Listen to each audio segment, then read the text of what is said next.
Good morning, everyone, and welcome to our post-cabinet briefing. We have with us this morning the Honorable Favor Williams, Minister of Education, Youth and Information, the Honorable Robert Nestor Morgan, Minister of State in the Ministry of Education, Youth and Information, Dr. Cassan Troop, our Chief Education Officer, acting Ministry of Education, Youth and Information, other staff supporting from the Ministry of Education, and members of the press. Welcome. I'll hand you over now to Minister Williams, who will take us through the decisions.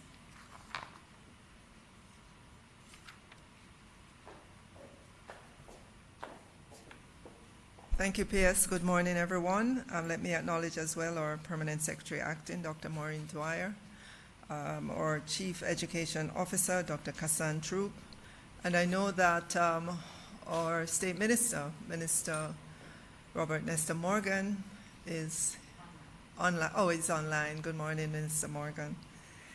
Good morning to members of the media. So we will begin with the decisions of Cabinet, and just so you know, these decisions are those that we would have closed the year with in 2021. Cabinet will meet again next Monday for the first meeting of the new year, 2022. So Cabinet gave approval for the promulgation of a special benefit order effective 30th of July 2021 to facilitate the allocation of 178 housing solutions at the Estuary Phase 2 housing development in St. James to contributors to the National Housing Trust.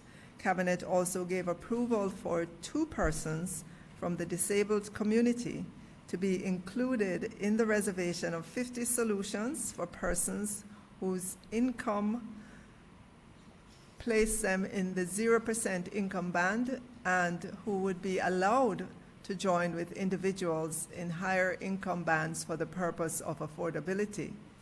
Cabinet also approved the issuance of drafting instructions to the Chief Parliamentary Council to facilitate the promulgation of the said special benefit order.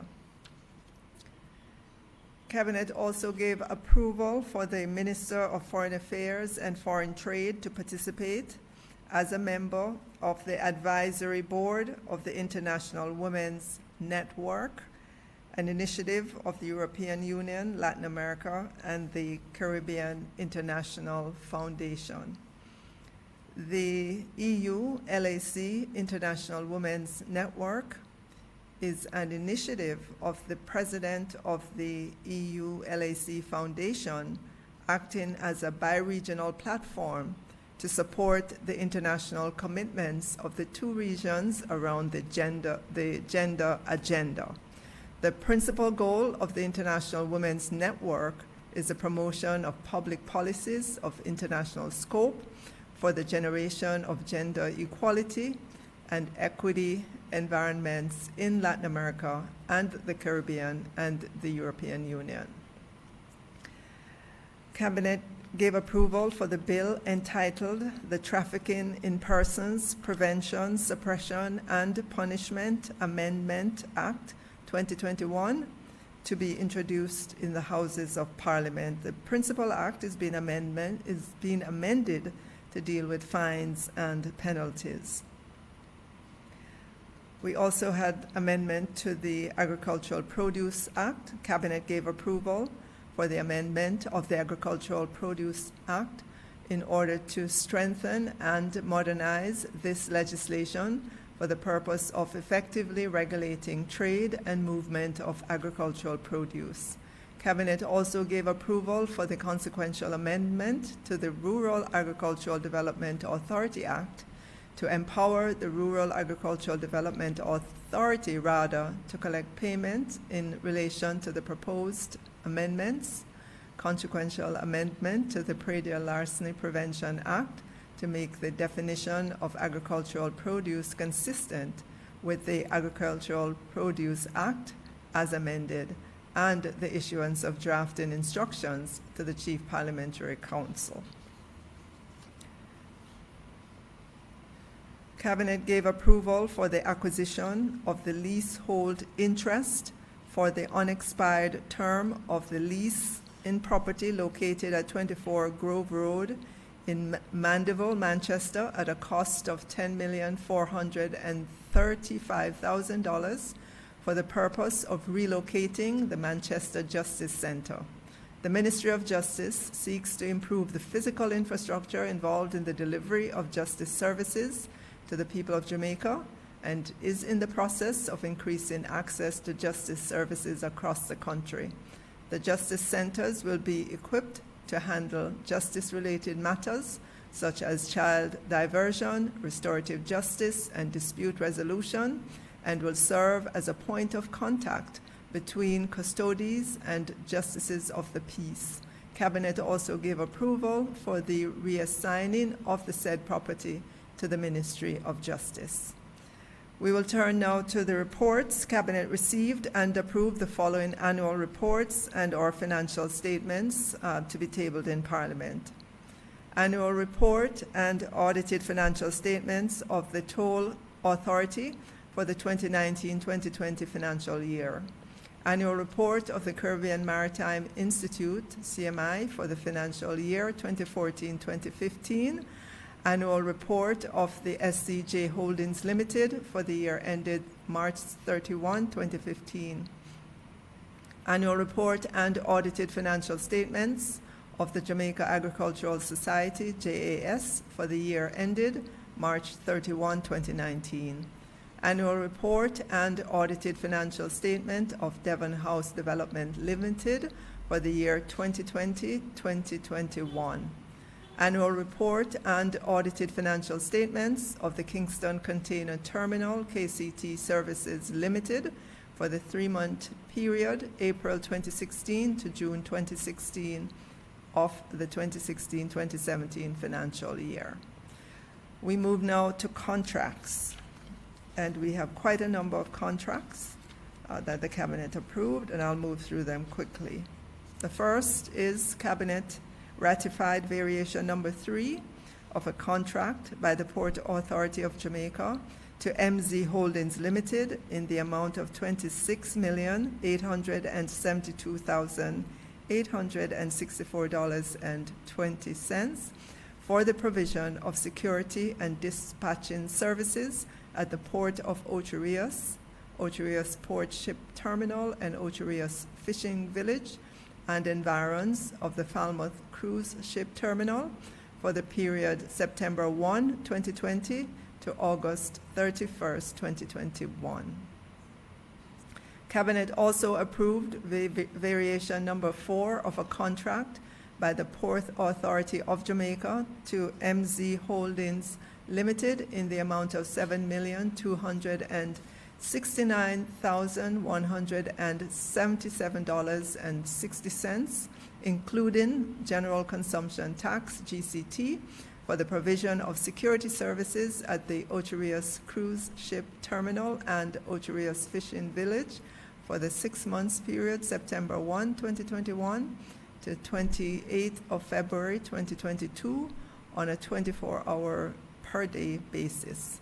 Cabinet approved the award of a contract for the provision of security guard services to the locations of the Transport Authority for a period of 3 years in the amount of $306,178,668, inclusive of GCT, and that contract was awarded to Marksman Limited. Cabinet approved the award of contract for the continuing provision of consulting services to the Compensation Review for the Government of Jamaica in the amount of US $959,094.36, excluding taxes, to Ernst & Young Services Limited.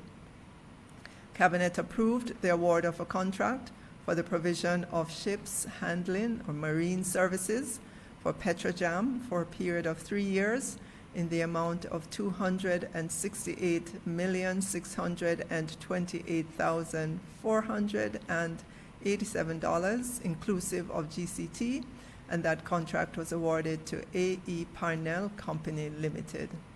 Cabinet also approved the award of a contract by the Factories Corporation of Jamaica for the construction of two-story mini warehouses at the Garmex Free Zone Complex in the parish of Kingston in the amount of $338 million, and that contract was awarded to Tankweld Limited. Cabinet approved the award of a contract by the Urban Development Corporation, UDC, for the provision of external auditing services for the UDC and its subsidiaries for a period of 3 years, ending 31st March 2021, 2022, and 2023, in the amount of $72,722,668, inclusive of taxes, and that contract was awarded to PricewaterhouseCoopers.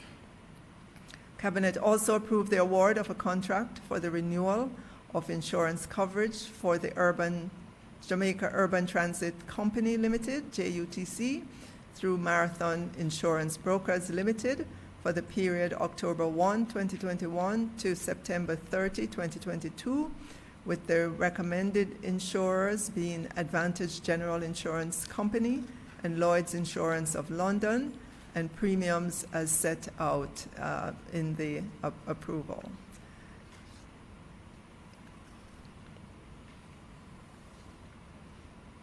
Cabinet also approved the award of a contract for the provision of operational staff uniforms for the Jamaica Urban Transit Company Limited, JUTC, for the period 2021-2022 and 2022-2023 in the amount of $89,833,645.75, inclusive of GCT, and that contract was awarded to Fifth Avenue Traders Limited. Cabinet approved the variation of a contract for the provision of security services at health facilities in St. Mary and Portland for a period of 1 year in the amount of $53,321,416.76, and this contract was awarded to Shark Electronic Security Limited. Cabinet also approved the award of a contract for the provision of marketing and advertising services in the global tourist market space for a period of 3 years from December 1, 2021 to November 30, 2024 in the amount of US $41,820,000, and that contract was awarded to Essentia Interactive Marketing Services, LLC. Cabinet approved the award of a contract in the amount of US $2,243,055.95, inclusive of GCT, for the provision of 11,500 tablets by eLearning Jamaica Company Limited, and that contract was awarded to Productive Business Solutions Limited. Cabinet approved the award of a contract, another award of a contract by eLearning Jamaica Company Limited on behalf of the Statistical Institute of Jamaica, Statin, for the provision of 7,525 tablets for use in the conduct of the 2022 Population and Housing Census, and that contract was in the amount of US $2,319,205, inclusive of GCT, and that contract was awarded to Smart Mobile Solutions Jamaica Limited. And that's the end of the decisions and contracts from Cabinet.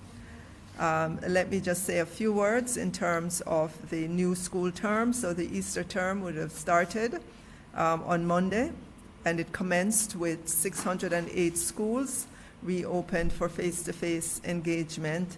Of this number, 568 are primary schools, 10 infant schools, and 30 secondary schools across all 7 regions. By those numbers, you would see that there are still many schools that are in the online mode. So we have 173 primary schools and 120 secondary schools that have engaged students using the online modality. So far, the majority of schools that are back in the face-to-face environment have reported no issues. There are some schools that reported to us, and those were 23 schools reported that students or teachers would have called in to say that they have flu-like symptoms and were remaining at home. In one instance, there's one school that reported the principal having called in to say that he had tested positive for COVID and was remaining at home. There was another instance in which a teacher had called in to say that they had to be quarantined at home for some period of time. In terms of the non-COVID related issues that we saw, obviously our ongoing fight is with the termites in our schools, and that situation gets worse when our schools are closed and there's no human being moving around at the school. We spent millions of dollars during the last school year dealing with the termite issues, but of course it's ongoing, and so we continue our efforts in that regards. There are not too many schools. I think 1 or 2 schools reported termite issues, and those are being taken care of. In terms of attendance, at schools that were open for face-to-face, attendance was mixed. We saw full attendance in the smaller primary schools, and by smaller primary schools, we mean schools with 30, 40, 50 students. For the larger schools, attendance was relatively low, but again, these are early days in terms of school reopening, and because schools are using the rotation approach and the staggered resumption, this is what we would expect. As the days go by, we're expecting to see more and more of our students back into the face-to-face environment. I've been asked many times, and I've answered the question, but it's worth doing here again, what are the plans to remedy the learning loss? And I will just quickly outline for Jamaicans what are our plans, beginning with the early childhood sector. This year, we will ensure that we do the age 4 assessment of our students in the early childhood sector to see where they are in terms of early literacy and early numeracy, and it's important that we do this assessment so we get a good grasp on the learning loss. We will use the time, so if we do it at age 4, we will use the next year of their lives, age 5, to do the necessary intervention. So by the time they become 6 years of age and are ready to go to primary school, they will be in a better state to take on the work at the primary school. So it's an important activity that we will do this year, the age 4 assessment of our children in the early childhood sector. That will allow us to customize the learning as well, or at least begin that process for our children. In our primary schools, we will do our testing at grades 1 and 2, and I do have our Chief Education Officer here. She could elaborate more on this. That will help us, again, to see exactly where our students are, and it will allow us to take the necessary intervention. We have begun already having specialist teachers in the primary schools in 8 subject areas, and it will allow for just deeper engagement between the students and the teachers. It will allow for better learning to take place when you have teachers who are specialists in their particular subject areas, teaching the subject, from grades 1 to 6. It will be a better learning environment for everyone, for the teacher, for the student. And our expectation is that as we go along and as we do our measurements, we're expecting to see improvement in mathematics, in English, and in all the subject areas, the 8 subject areas in which we have these specialist teachers. We are beginning with about 230 of our primary schools, and we'll add more as we move into successive terms. For our high school, all our students who are moving from primary school into high school, they will move with information about where they are in terms of their learning. So for the PEP exams that our students would have taken in last year, they would have moved to primary school in one of three, one of three? Right, one of three pathways. So on the PEP results that the high school would have gotten about the primary school student, it would indicate if there's a need for intervention. So if there's no need for intervention because the child is operating at a high level, that is on their PEP result. If there's need for intervention, it's there, and for those students who need intense intervention, it is there as well. So the teacher who's accepting these students will know right away kind of where the child is, where the students are in terms of their learning. So that will help in our high schools, especially for incoming primary school students who have transitioned to high school. Additionally, as well, you will note that the students who graduated last year in grade 11, they would have missed about a year and a half of face-to-face. And so for those students, or sixth form, the two additional sixth form pathway programs that we have implemented will be particularly important for those students to help them to recover the learning loss. And obviously for other students, it will be a case of teachers identifying where the students are in terms of their learning and putting in place programs for them in school. In many cases, additional work, additional homework, additional in-class work for those students. Layered on top of all of this will be our national homework support program, or national after-school program that we will implement in a more vigorous way as we get more into the face-to-face at schools in order to help our children to recover from the learning loss. I've always said education takes time, learning takes time, and we should get it, we should adopt, we should absorb, we should believe that you have to spend a lot of hours learning.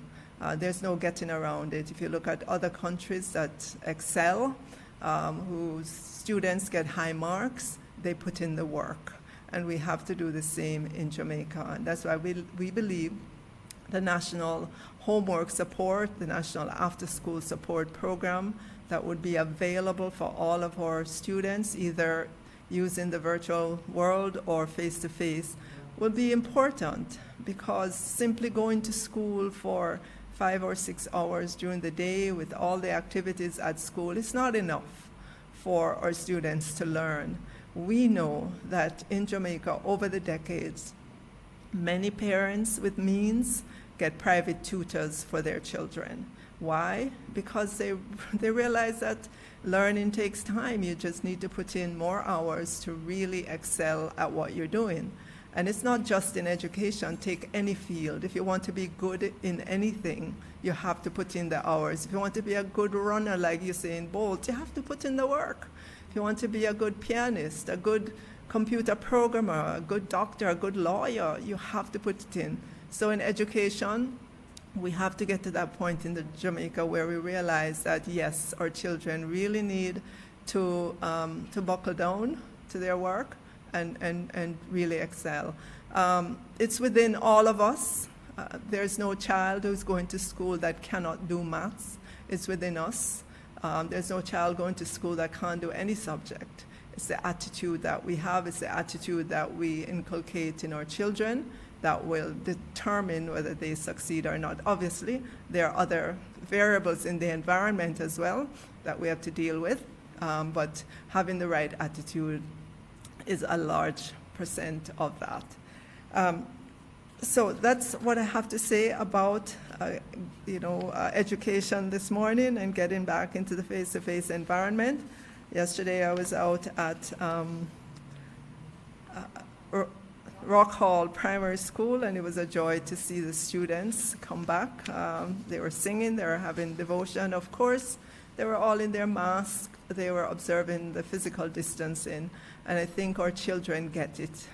When I see them in schools and even outside of schools, they get it. They get the mask wearing, they get the hand washing, they get the physical distancing. And it's incumbent on us as adults and as parents to follow their lead, to protect ourselves, to protect them, and to get the vaccines. I mean, gosh, it's been almost 2 years now. Billions of people around the world have taken these vaccines. They are still strong and healthy, and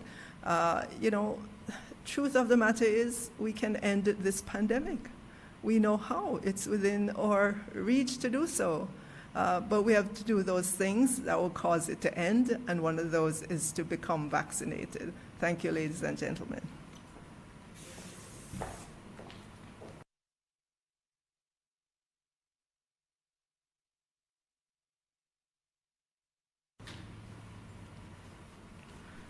Good morning, everyone. Happy New Year. First time I'm seeing you guys for the new year. We will now open the floor to questions from the media. Do we have anyone on?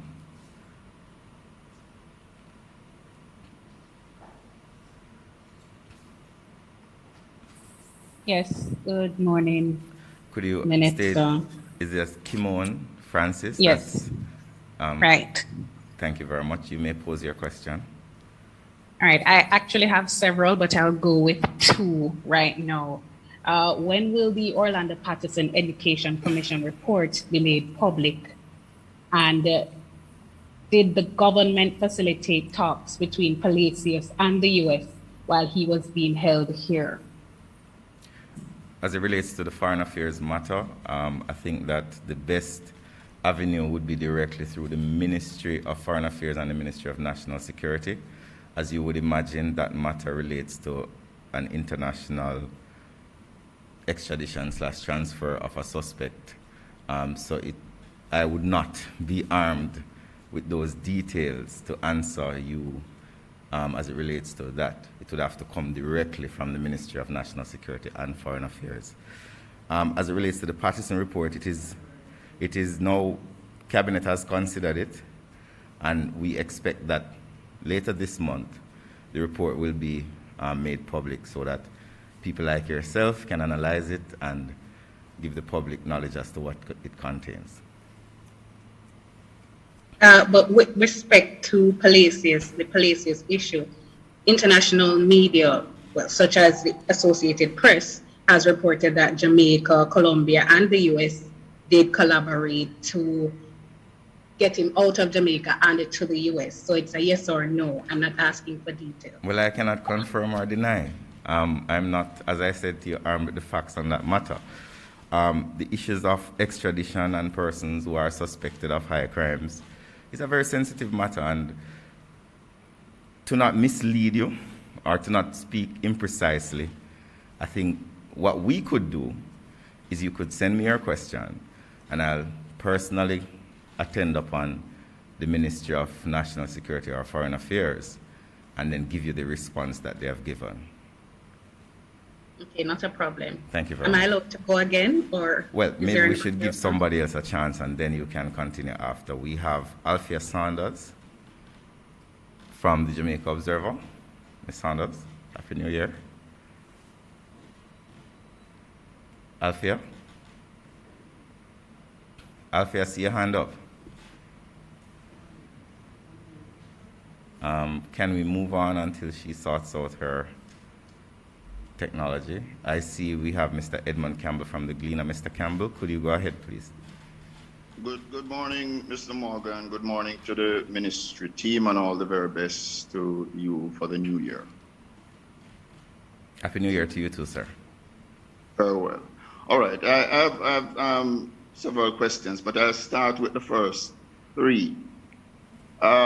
Minister, in terms of an update, has the $124 million paid to the JCTE that was reported in the Auditor General's report last year. Has that sum been recovered or accounted for by the ministry? That's the first one. The second one, the Auditor General in her report on the same JCTE had recommended that surcharge action be instituted against Permanent Secretary Dean Roy Bernard and Dr. Grace McLean.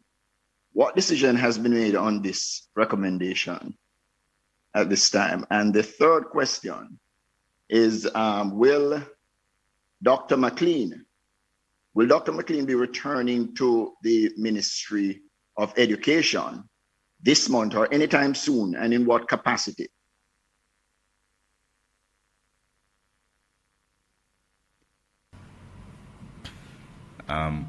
I will answer your third question, but I will give the minister the opportunity to speak on the issue of the monies as well as the surcharge. As it relates to your third question, as you are aware, the constituted authorities are currently in the midst of their investigation. You may also be aware as well that the individual of which you refer is currently on leave. As the investigation progresses, the investigation will inform the future actions of the government as it relates to the particular investigation. It would be inappropriate for us to act without being empowered by the constituted authority, as we also have to contemplate that persons have legal rights that they, under the Constitution and various statutes, benefit from. So we have to also recognize the power of the constituted authority and balance that with the rights of the individual. So it would be highly improper for us to pronounce on somebody's future without empowered by what is being done in terms of the investigation and so on. I will now ask Minister to come and speak on the two other questions that you asked for.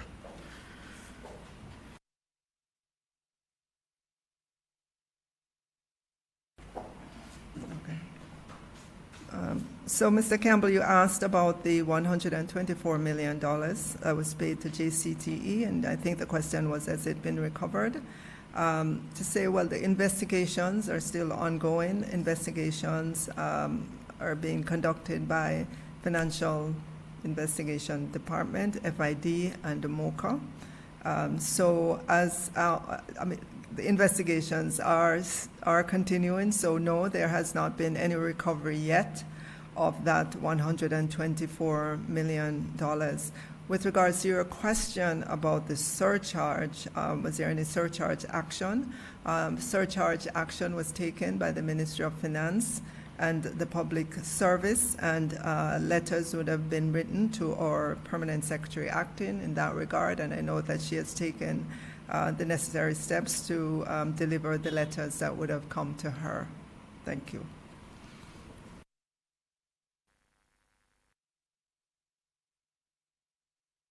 Mr. Campbell, I will come back to you, but do you have a follow-up? I cannot. Hold on a second, Mr. Campbell. Can we bring him back up? Could you repeat your question, Mr. Campbell? We're not hearing him. Is your mic, can he hear me? We're not hearing you, Mr. Campbell. All right. I'm going to come back to you, Mr. Campbell, but allow somebody else, because I'm not hearing you. So can we move on to, is Alfia back? Yes, I'm here. Good morning. Hi, good morning. Happy New Year. Thank you. Same to you. Please go ahead with your question, yes. Right. Minister Williams, could you please provide an update on the minimum 65% vaccination coverage that was a target for the face-to-face reopening of high schools? And can you say what is the current level of vaccination among that cohort?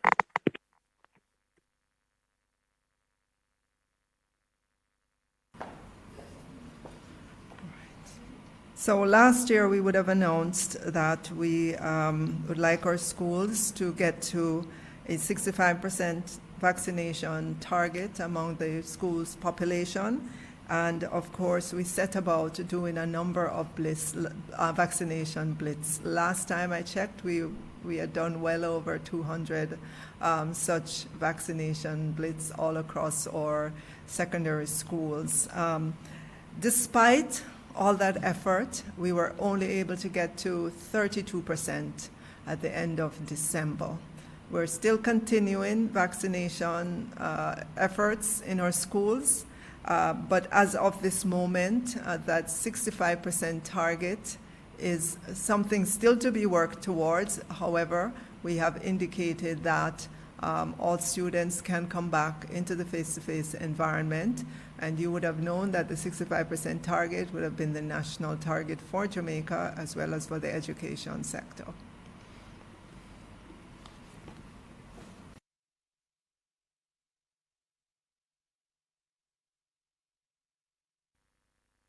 Do we have any other new questions before we go back to the follow-ups? All right, Kimon, you can start with your follow-ups, I think, and then we go to Edmund. Thanks, Minister. When will the government declare buffer zones for the cockpit country protected area, and is compensatory land being considered for Naranda? All right, so you may recall that as contemplated in the draft declaration of the cockpit country, I think it was 2017, buffer zones were a part of the determination.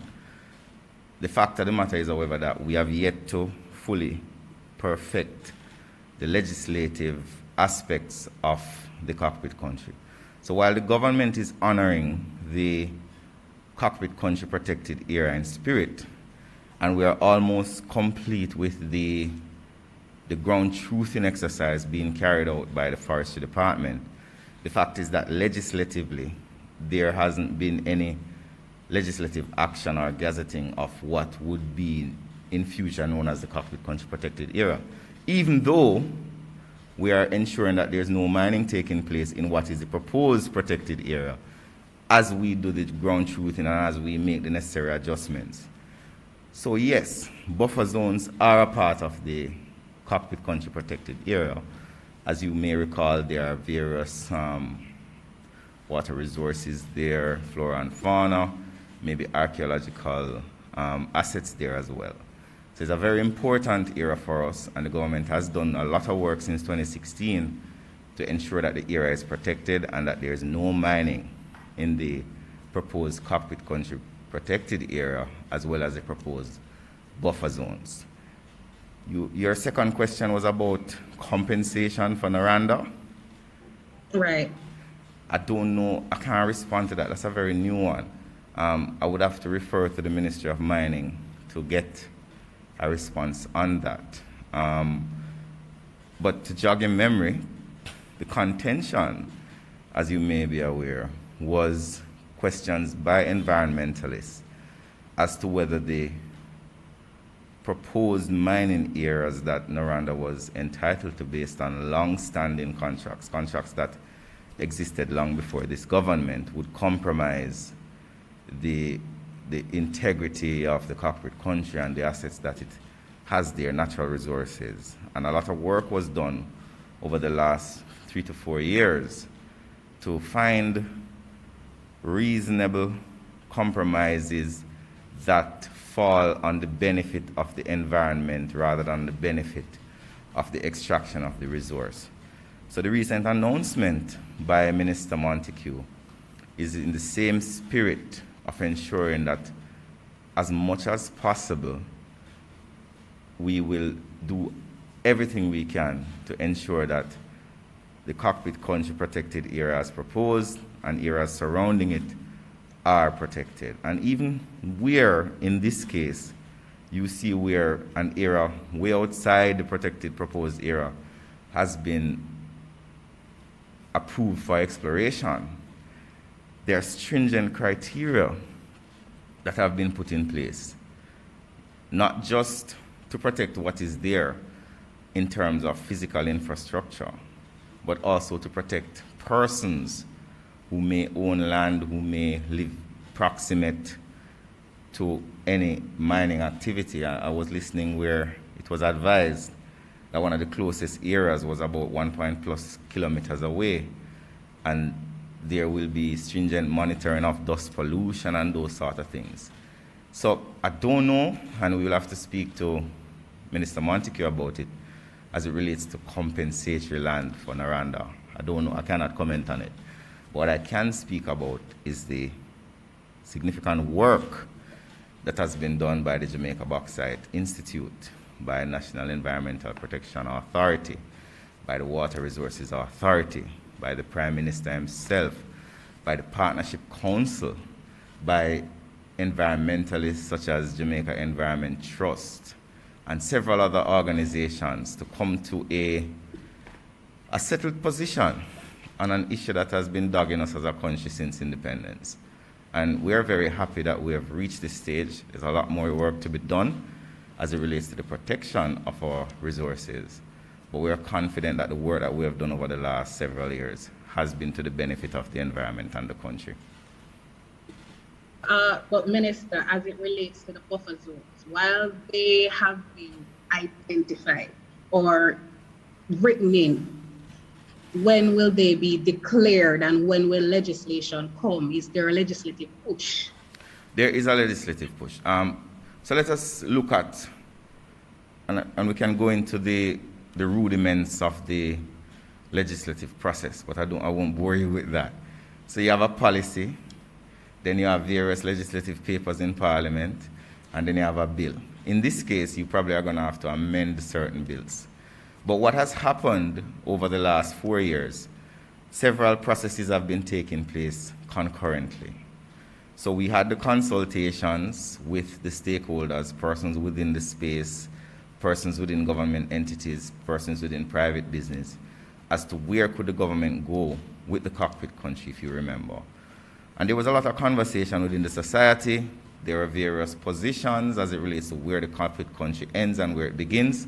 One school of thought said the entire Western Jamaica, going all the way down to Appleton, was the cockpit country. There was another school of thought that said it was more restrictive, and so on. But we were able to come to a scientific determination based on historical facts, based on geology, based on geomorphology, if that's the correct word. When that was done, the Prime Minister made a presentation in Parliament where he presented a map outlining what the proposed cockpit country protected area was. And all government agencies were empowered to acknowledge the government's policy directive as it relates to the cockpit country protected area, including buffer zones. The NEPA, which essentially approves environmental permits for extraction of minerals anywhere in Jamaica, Water Resources Authority, the Jamaica Bauxite Institute, the Forestry Department have all been working collaboratively to ensure that there is no mining in the cockpit country proposed protected area. Additionally, there have been accusations of mining in the past, and we have used satellite technology and all of those things and demonstrated that we have recognized and activated the spirit of the policy decision that the Prime Minister made in 2017.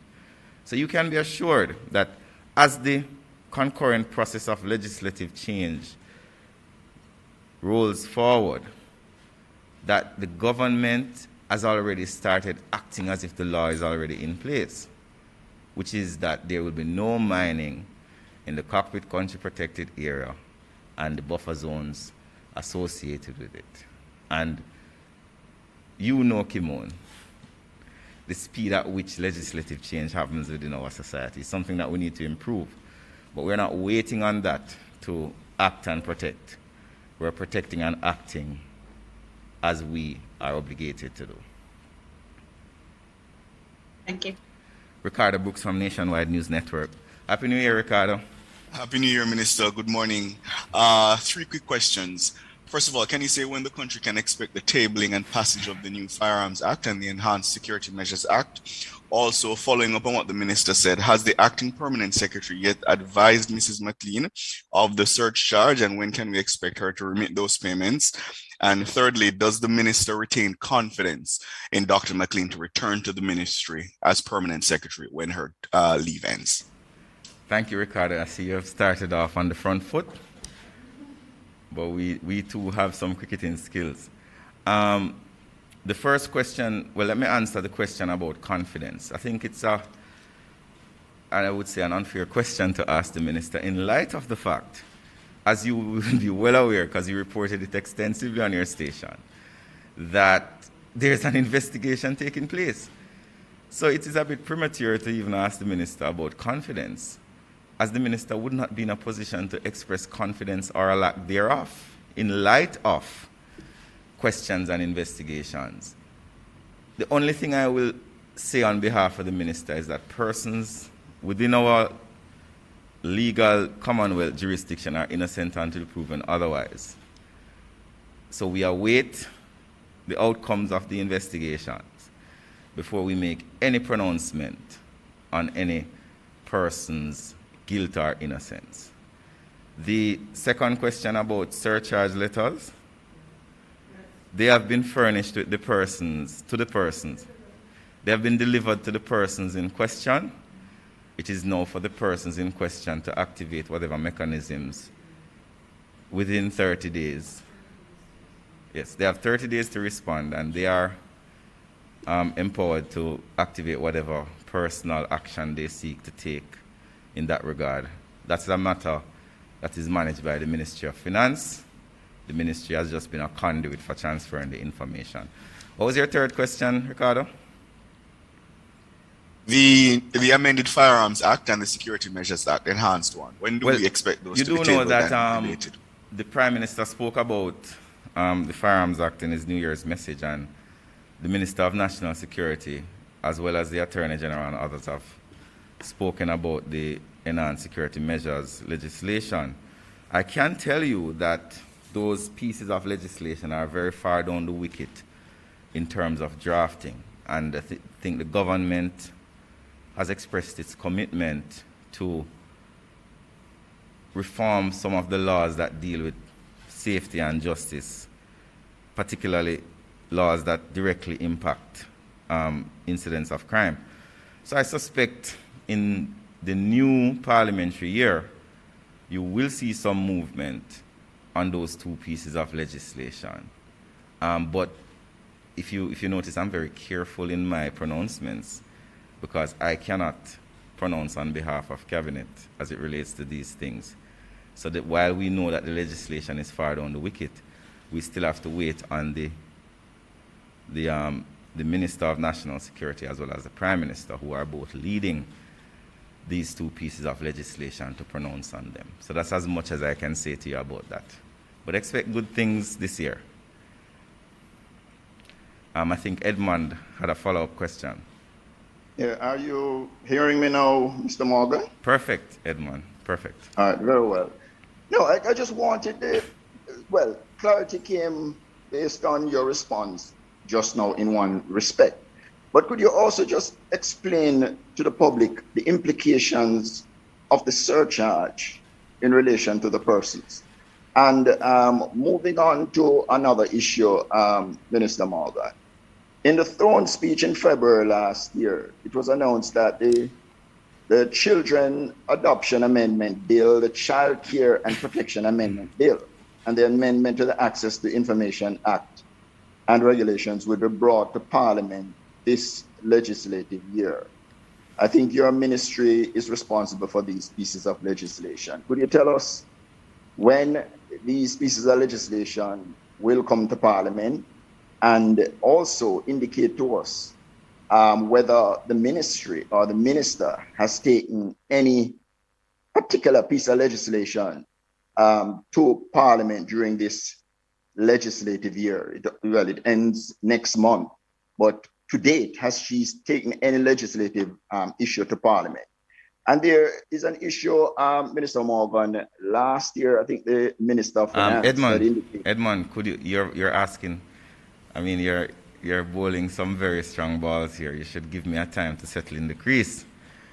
Let me answer them one at a time. As it relates to the explaining what a surcharge is, I think the public service rules empower the Ministry of Finance to surcharge individuals who may be found to have acted in a particular manner as it relates to taxpayers' funds. As you would recall, in the Auditor General's report, she did recommend,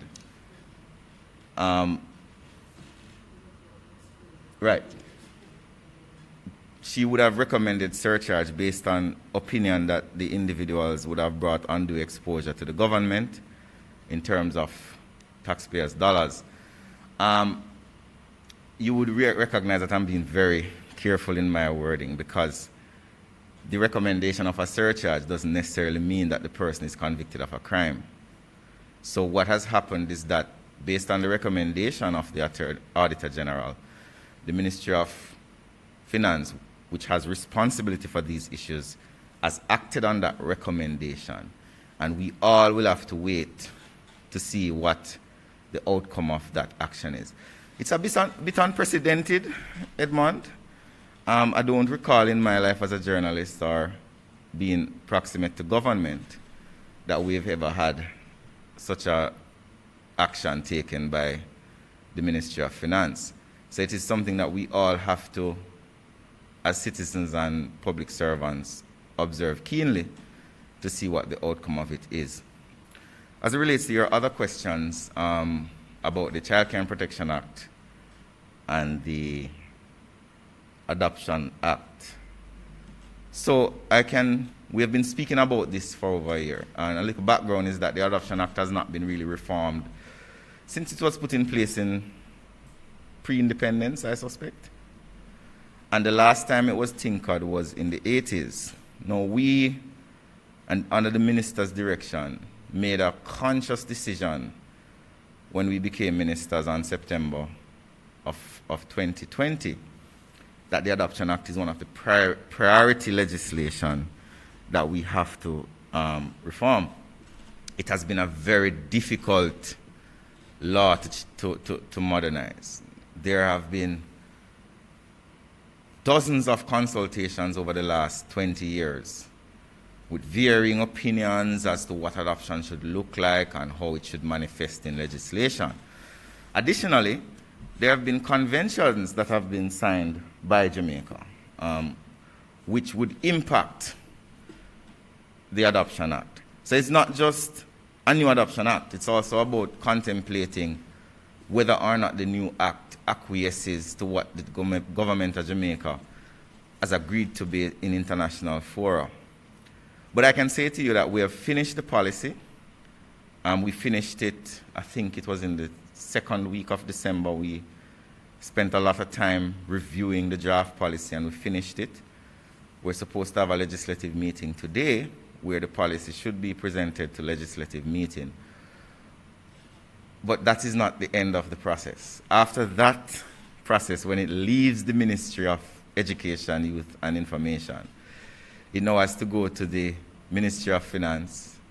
It has to go through the Chief Parliamentary Council. It has to go to LRD, Legal Reform Department. Then it has to go to the Attorney General's Department. And then it has to come back to us to make any adjustments that they recommend to the policy. And then after all of that is done, it then has to go to Cabinet. So when I said earlier to Kimon that our legislative process is quite, and as a new minister, I must confess that I was quite shocked at the levels. And the levels are necessary as legislation impacts the lives of every single Jamaican, so you cannot be willy-nilly in your actions because one bad clause can damage the life of a family.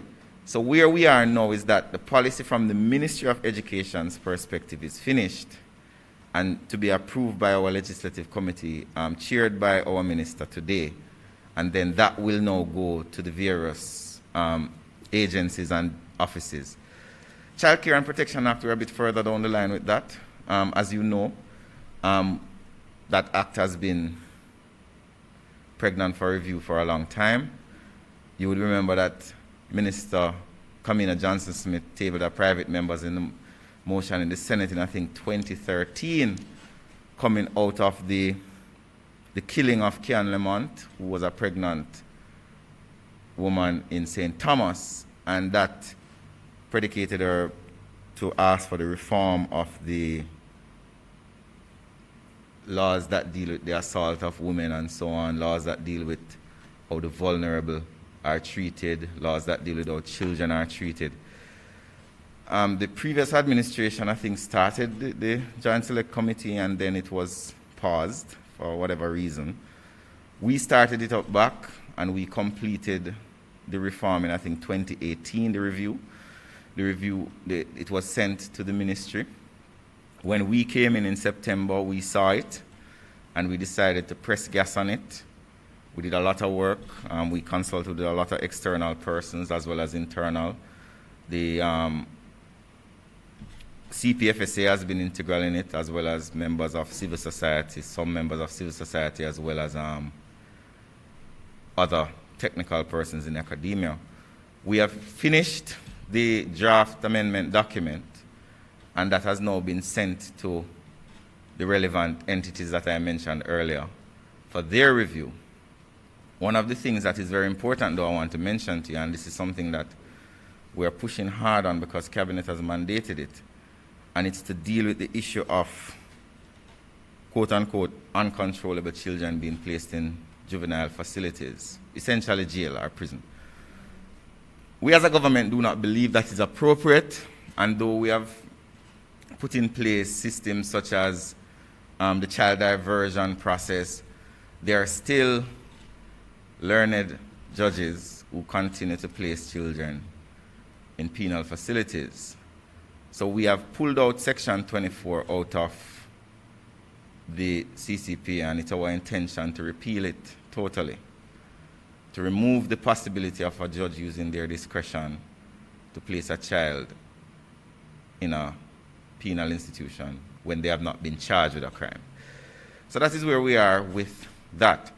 As it relates to the reform of the Access to Information Act, you will remember that in Right to Know Week a few months ago, the same questions were asked, and I did give a very long explanation as to what has happened. You would remember that many years ago, I think almost a decade ago, there was a Joint Select Committee that was empaneled to look at the Access to Information Act. I think it was 2011. We started it in 2011, but it never, and the report was submitted, but between 2011 and now, there has not been much movement. We have been moving on it. We have been working with the head of our information division, and we have been we're drafting a cabinet submission to see if we can get direction as to where to go, whether or not the challenge we've been having is that we can't really use the 10-year-old, about 10 years, right, Minister? The 10-year determination of the Joint Select Committee, because a lot of the decisions in it are dated. So the dilemma that the ministry faces is whether to have a new Joint Select Committee, and as you are aware, the parliamentary schedule is very tight, or to have a consultative process. That's a decision that Cabinet is going to have to make. We are about to submit something to Cabinet to get their direction on where to go with it. And I think I made a similar statement in Right to Know Week last year. I don't know if anyone has any more questions. Minister.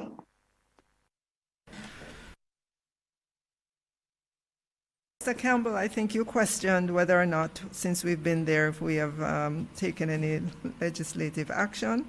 And yes, we are quite pleased to have brought to the Parliament the CCCJ Act, the amendment for that Act. CCCJ means the Council of Community Colleges of Jamaica. It's an entity that was formed in 1993 to confer degrees.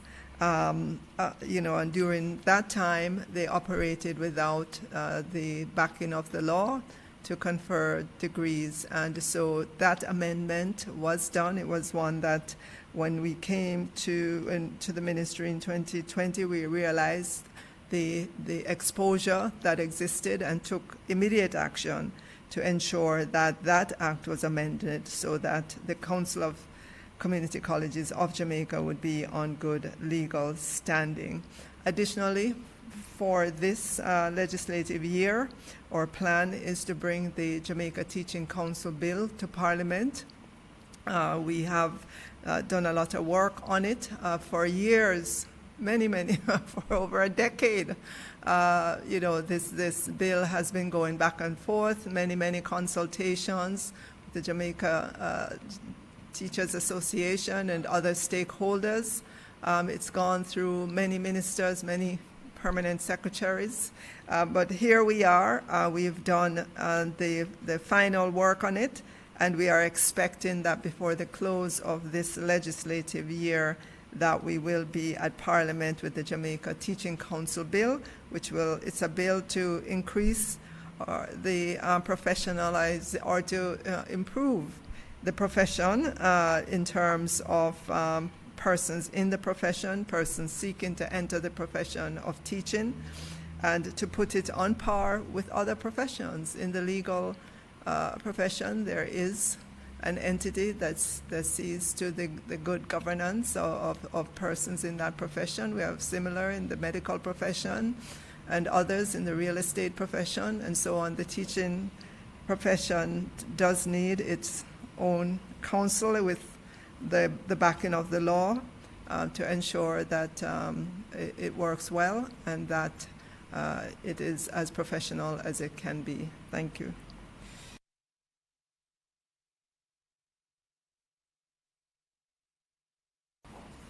Thank you, Minister. I think we have one final question from Althea, and we have another. We're taking two more questions, as you can see. We're about to touch the 1 hour mark, which is usually the time designated for the conference. Ms. Saunders. Yes, I'm just piggybacking a little bit on Edmund's question. Not sure if it was asked because I had to switch devices, but on the JCTE matter, one of the main recommendations that were made by the AG is that the findings should have been forwarded to the police to initiate investigations. Has that been taken up? Thank you very much, Althea. Yes, it has. The Minister and the Permanent Secretary have been very cooperative with all the investigative bodies. You would recall that it was from the Ministry that the request to look into all of these issues came, and when the investigation by the AG was done and she made our recommendations and she recommended that the authorities be called in, that was done. And we've been very cooperative. We have nothing to hide. We're very transparent in how we function as ministers and top leadership here at the ministry. So yes, I can assure you, full cooperation, and the recommendations are being implemented as they were recommended by the AG. I think we have Kimoni had a final question. Right. Is there any update as it relates to casino procurement in the wake of casino legislation passage last year? And what is the status of the FinSAC report? Let me just throw that one in. Well, I guess it's the new year. Thank you, Kimon, but I would have to do some research on the casino.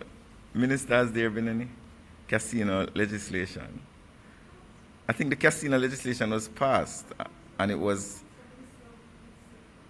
yeah, the casino legislation was passed, and the Governor General, or no, at the time, it was his deputy who signed it, because he wasn't here. And that was more than a year ago. Last year. I think that has been done. As it relates to, what was your last question? The FinSAC report. The FinSAC report. I'm going to refer you to the Ministry of Finance on that one, as I am unaware of the latest information on it. I think the best people to respond to that one would be those who are in custody of it, which would be the Ministry of Finance, as it was their process, and I think they would have all the details. So I know you can reach out and get that response, Kimon. Getting anywhere. Pardon? I have, and I'm not getting anywhere. Oh, we will inquire of the ministry to find out and get a response to you. Could you record that so I can get a response? I think that's it for today. I'd like to once again wish everyone a happy and prosperous New Year. Thank you all for being a part of this first post-cab press briefing. We apologize for the lateness. We are not usually late, we're usually on time. Thanks to our able, hardworking co-workers at the ministry. Minister Williams, thank you very much. Thanks to the team from JIS. Thanks to those who are online, listening and watching. And let us all work together, keeping safe. Remember to wear your mask, sanitize. Social distancing is still important, even though we're now back at work. It is even more important that we protect ourselves from the various variants that exist. So once again, thank you all for coming out and tuning in. And until next time, have a wonderful day, and please be safe. Thank you.